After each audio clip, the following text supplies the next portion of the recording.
We're here today to consider the nomination of Kash Patel to serve as director of the FBI. You're nominated, Mr. Patel, to one of the most important offices in our government.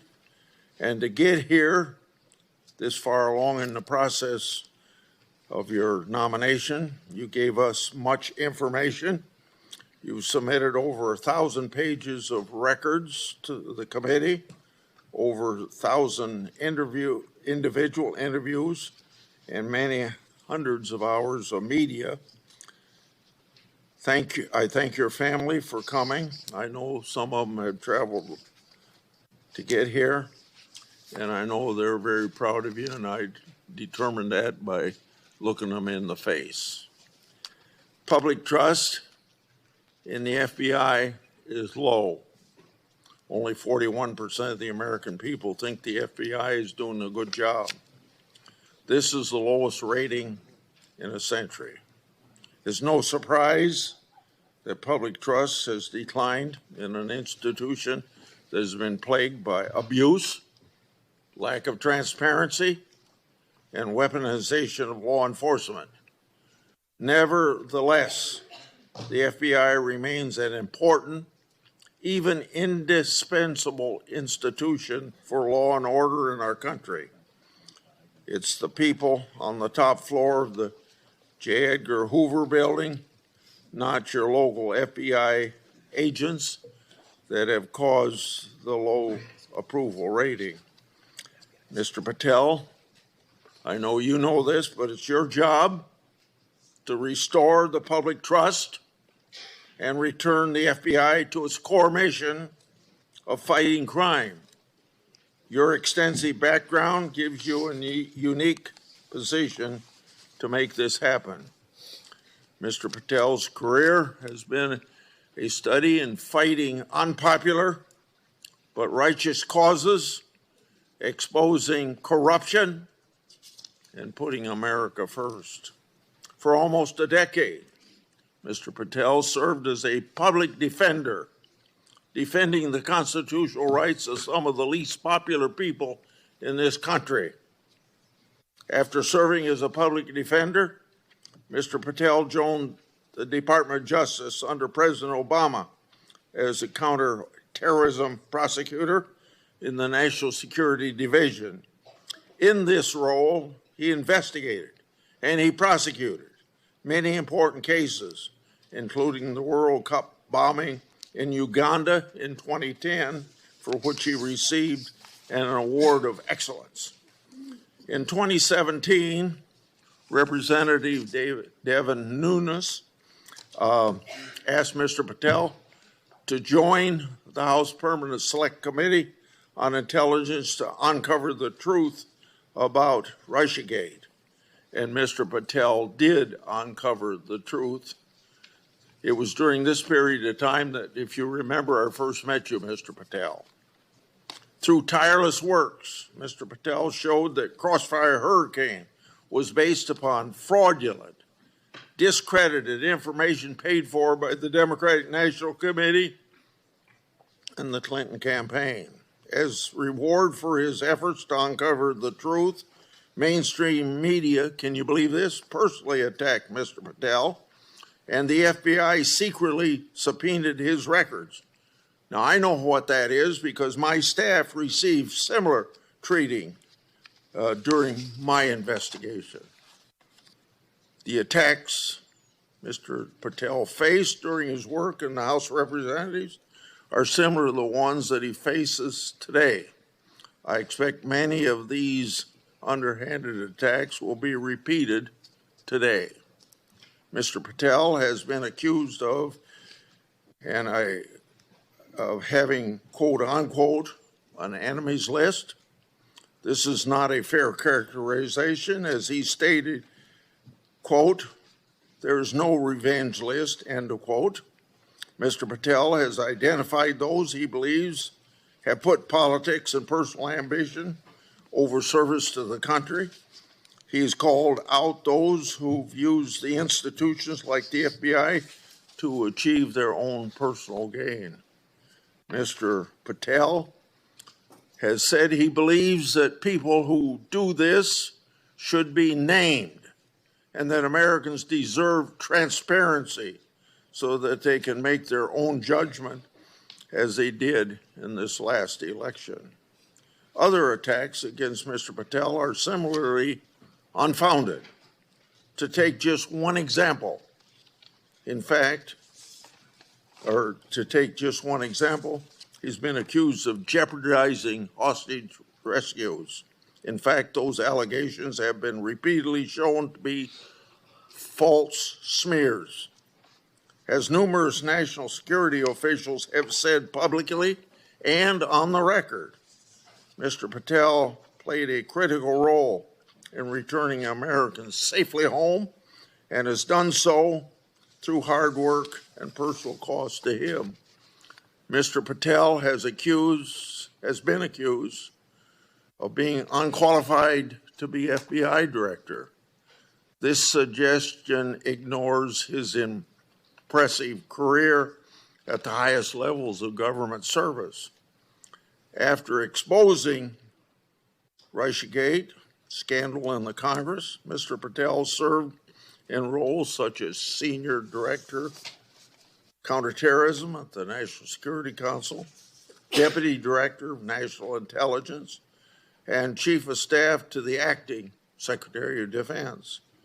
Mr. Patel managed large intelligence and defense bureaucracies, identified and countered national security threats, prosecuted and defended criminals. He's done this while fighting for transparency and accountability in the government. Mr. Patel has precisely the qualifications we need at this time when the FBI is not being respected by our public. Mr. Patel, should you be confirmed, you'll take charge of an FBI that is in crisis. Recently, my oversight exposed that a special agent in charge of the FBI New Orleans field office was on vacation during New Year's Eve and New Year's Day.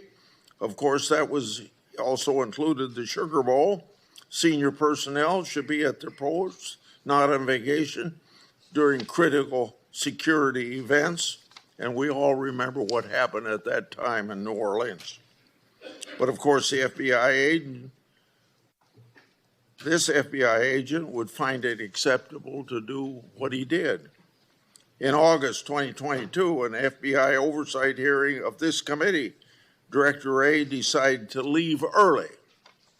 I asked him to stay just 1 hour and 20 minutes longer, but he already made up his mind that he was going to leave.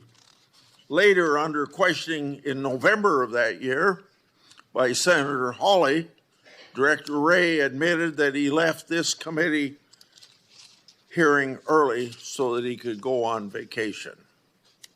These two incidents, among others, are examples of the blatant disrespect that the FBI leadership has shown to this committee and indirectly to the American people. In November 22, I released internal FBI records that my office received pursuant to lawful whistleblower disclosures. Those records provided data about how hundreds of FBI employees who had retired or resigned to avoid discipline, many of those employees engaged in sexual misconduct in the workplace. Those records also showed lower-level FBI employees were punished. Lower-level employees of the FBI were punished more harshly than senior-level employees. Now, fairness was out the window. Over 1 year later, with no response from the FBI, I asked Director Wray about this at a December 5, 23 hearing before this committee. He publicly pledged to get me the data I requested November, a year before. He and his deputy director never followed through. I also questioned Director Wray about improperly classified information relating to Afghan evacuees placed in our country. At that time, approximately 50 evacuees were already deemed potential national security concerns. So what's the number now? The public has a right to know. I've also raised concerns about whistleblower disclosure, saying that the FBI moved agents from child sex abuse cases to those January 6 cases. The FBI under Director Wray never got his priorities straight. With respect to weaponization, I'd like to turn to a letter I wrote July 20 of 2022. That letter noted that Assistant Special Agent in charge, Thibault, was a key official involved in opening the elector case that became the Jack Smith lawfare operation. That's not supposed to happen. An official at Thibault's rank and position isn't supposed to open cases. That's the job of special agents. For those who don't remember, Thibault was the anti-Trump agent that violated the Hatch Act for his political conduct in office. My letter also noted that Richard Pilger, who ran the Justice Department's election crime branch, was involved in the approval. Now I'd like to call the committee's attention to something I'm going to share with you, information about the FBI's that's never been made public before. Do you have those? Oh, yeah, I'm sorry. In my hand are a series of FBI emails. The first is an email that Thibault sent to subordinate agent on February the 14th. Discussed, end quote. The draft opening was attached and it included material that would later become part of Jack Smith's elector case.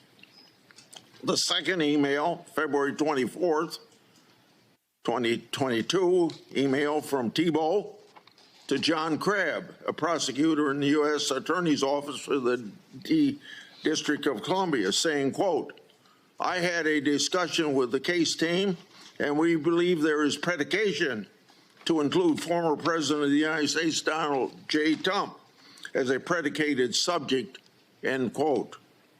This FBI case would later be codenamed Arctic Frost.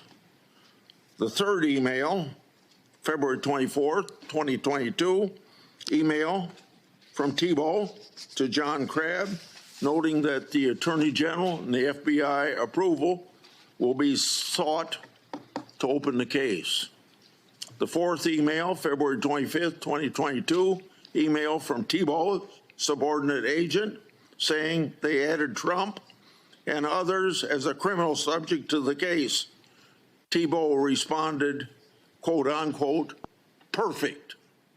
The fifth email, March 22, 2022, from Thibault, emailing a version of an investigative opening for approval. This didn't include President Trump. I want to make clear, that one didn't include President Trump as a criminal subject. The sixth email is an April 11th, 2022, from Thibault approving the opening of Arctic Frost. The seventh email is an April 13th, 2022 email from FBI agent to Thibault stating that the FBI deputy director approved its opening. The eighth email on the same date had Thibault emailing John Crabb that the elector case was approved. Crabb responded, quote, thanks a lot, let's talk next week, end quote.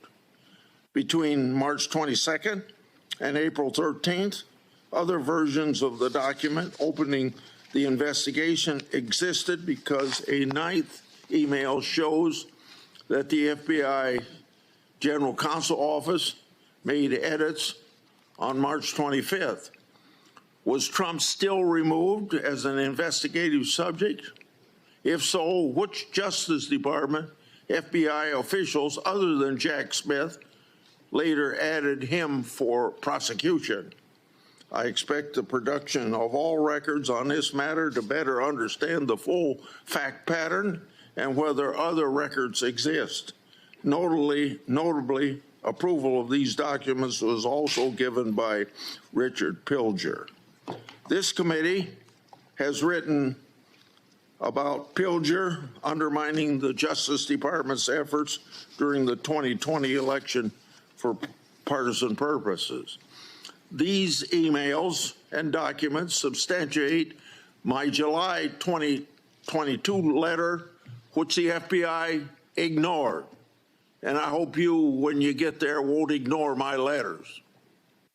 Partisan FBI agents and DOJ officials tried and ultimately succeeded in launching a full field criminal investigation and prosecution of the President of the United States. Justice Department and FBI leadership acted in concert to further a political scheme to take down Trump, just like they did with Crossfire Hurricane. They have yet to learn a lesson, and I hope you'll learn that lesson for them or teach that lesson. And their conduct, yet again, seriously eroded integrity of this once storied institution. As I've said before, if a politically charged investigation is to be open, it must be done the right way, and that didn't happen here. Mr. Patel, in my time, I've never seen our law enforcement intelligence community institutions so badly infected with political decision-making.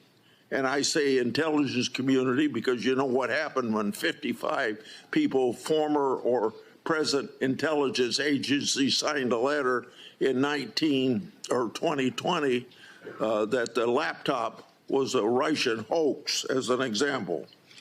So all of this is these institutions breaking faith with we the people.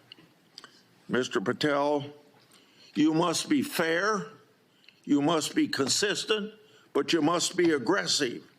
Your actions must be based on accountability, and transparency brings accountability. Should you do so, you'll have my support. And remember, either you're going to run your agency or the agency's going to run you. And the agency certainly ended up running Director Wray and probably people before him.